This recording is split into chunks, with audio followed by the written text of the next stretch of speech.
This is Valley News Live at 10. Good evening and happy Saturday, everyone. Thanks for joining us here on Valley News Live at 10. I'm Zoe Jones.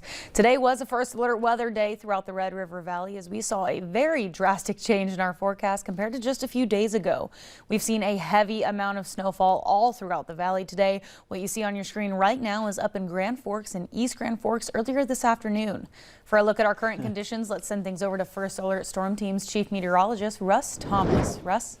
Thanks, Zoe. Yeah, quite a change from what we saw just a couple of days ago. 62 on Thursday. Do you remember that? Really wasn't that long ago. Now we're looking out there and actually things have calmed down quite a bit. We look at a couple of our North Dakota cameras here just to see from the Department of Transportation. You can see roadways not looking good out there. This is near Drayton. We also have just south of Grand Forks. And again, we've got a little bit of travel out there, not really advised at this time. And again, it's late on a Saturday, right? Unless you have to be outside traveling for a reason, just stay home, enjoy the warmth of being inside. Satellite and a radar image seeing some clearing off to our west. Certainly all that snow, it was behind me. It's so far off to the east you can barely see it on the screen. Not looking at any more snow. We look at our wind speeds. They have certainly calmed down, though. I will tell you areas like Bemidji. We're also looking at Detroit Lakes there, Fergus Falls. Still have wind gusts in the 20s at this time. Temperatures generally sitting in the upper teens to mid 20s. You factor in the wind, certainly feels colder than that. And again, as we look at what's going on to I-29, again, near Pembina, we are looking at kind of difficult travel out there. So one person who loves snow so much that we call her Snowy Zoe, she's got a forecast for you here. I'm afraid that's not accurate, but thank you, Russ. And like Russ said, there were several parts of the state that were hit with snow over the last 24 hours. Again, some were worse than others. I-29 was even closed for a little bit today from Fargo up to the Canadian border. Now that travel advisory, there is still no travel advised. The highway has opened back up, but we do want to stress that it's still a no travel advised area, as you can see up here with the red. Looking at the other parts of the state, we see that it's starting to clear up a little bit. It's getting a little bit better, especially as you start to get to Jamestown, Bismarck, Mandan, things of that nature. But again, we still see that kind of don't travel if you don't have to throughout the entire state.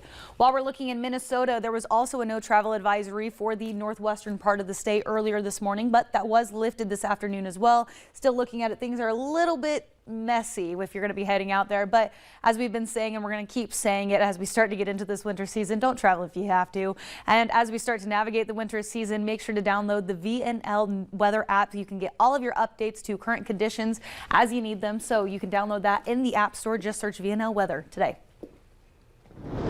New tonight, a vehicle was struck by a train in Stutsman County this afternoon. According to officials, a 2015 Ford Fusion was traveling southbound on 92nd Avenue Southeast, just west of Spiritwood, around 4:07 p.m. A Burlington Northern Santa Fe train was traveling westbound on the rail line. The 19-year-old female driver from Jamestown, North Dakota, failed to yield to the right-of-way and crossed over the railroad tracks. The train struck the rear driver's side of the Ford Fusion, causing it to spin out and come to rest on the south side of the railroad tracks. The female driver was not injured in the crash, and the crash is currently under investigation by the North Dakota Highway Patrol. One man was taken to the hospital after crashing his vehicle into a row of garages overnight here in Fargo. According to police, at around 1:15 a.m., the Fargo Police Department received a report of a male who appeared to be passed out in his vehicle in the 4200 block of 17th Avenue South. The caller stated that the driver was passed out in his vehicle and must have inadvertently stepped on the accelerator, causing him to drive over the boulevard across 17th Avenue South and colliding into a row of garages.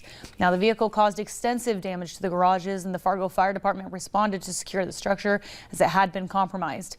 Officials say that the driver, Cody Curry, a 28-year-old Fargo resident, was transported to a local healthcare facility for treatment for non-life-threatening injuries.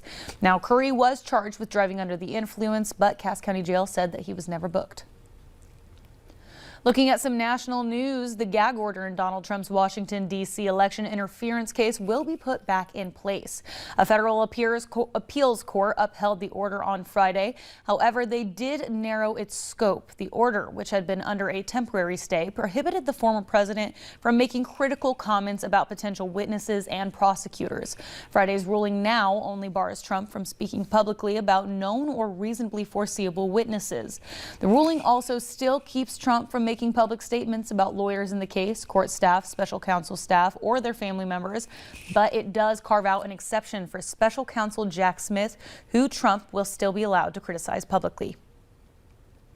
$81 billion, that comes from the National Oceanic and Atmospheric Administration. They say that is the total cost of the record 25 separate billion-dollar-plus weather-related disasters that have hit the United States just this year. The impact has been far more than just financial, however, with 482 direct and indirect fatalities also attributed to the more than 24 disasters. They include 19 severe storms, 2 flooding events, a tropical cyclone, 1 winter storm, 1 wildfire, and 1 drought/heat wave event. The costliest disaster was the drought in the South and Midwest. It impacted everything from decreased crop yields to saltwater intrusion into the water supply in Louisiana. The NOAA says the price tag of that ongoing drought has pushed past $10 billion already. Looking overseas, Israel's military issued a new appeal for Gazans to leave the area of the southern city of Khan Yunis, where they are currently battling Hamas. Israel calls the city the main stronghold of the militants, saying it has been fighting house to house.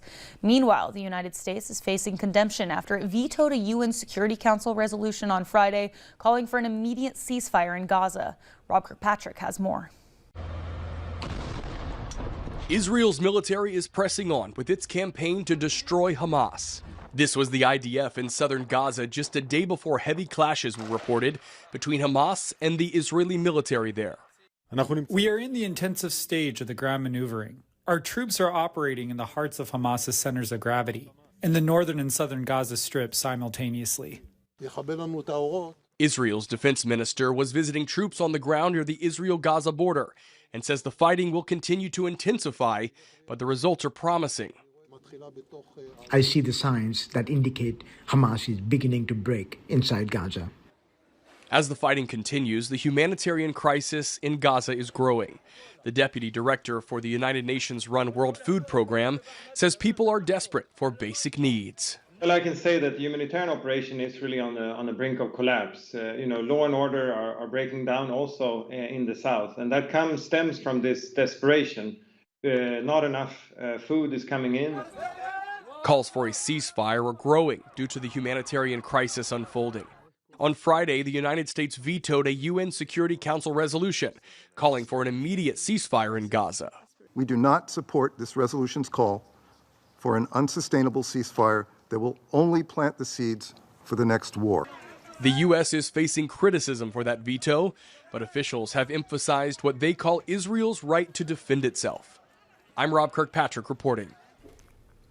Now, to stay in the loop with all the news that you need to know, be sure to download the VNL News app. You can get push alerts, updates to stories, and much more. You can download and use it for free. Just search VNL News in the App Store today.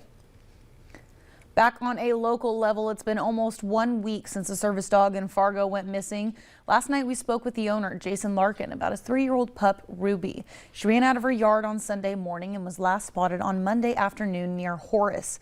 Ruby helps Jason with his daily needs, and without her there, the family is saying that it has been tough on them. If anyone has any information on Ruby's whereabouts, if you've seen her at all, you can call the number on your screen. Earlier today, the Lights Holiday Market was presented by the West Fargo Events and Epic Charities, making it feel like Christmas here in Fargo. The holiday shopping event was full of local vendors and kid-friendly activities. It took place from noon to 6, so it just wrapped up a couple of hours ago. People could write letters to Santa and even meet the big guy himself. Lots of them got to decorate cookies as well, and they got to go shopping. Ice skating was canceled, unfortunately, due to the current weather conditions. All right, taking a look at our Fargo planners, we head into the overnight hours. We're going to continue to see that cloudy sky, but winds much more calm, just light 5 to 10 miles per hour out of the west. We'll see temperatures dropping down to about 15 at 8 a.m. For Grand Forks, same scenario, cloud cover is going to be there. Winds are going to be much lighter. We'll be at 14 degrees around 8 a.m. tomorrow morning. We'll have your complete forecast for you coming up right after the break.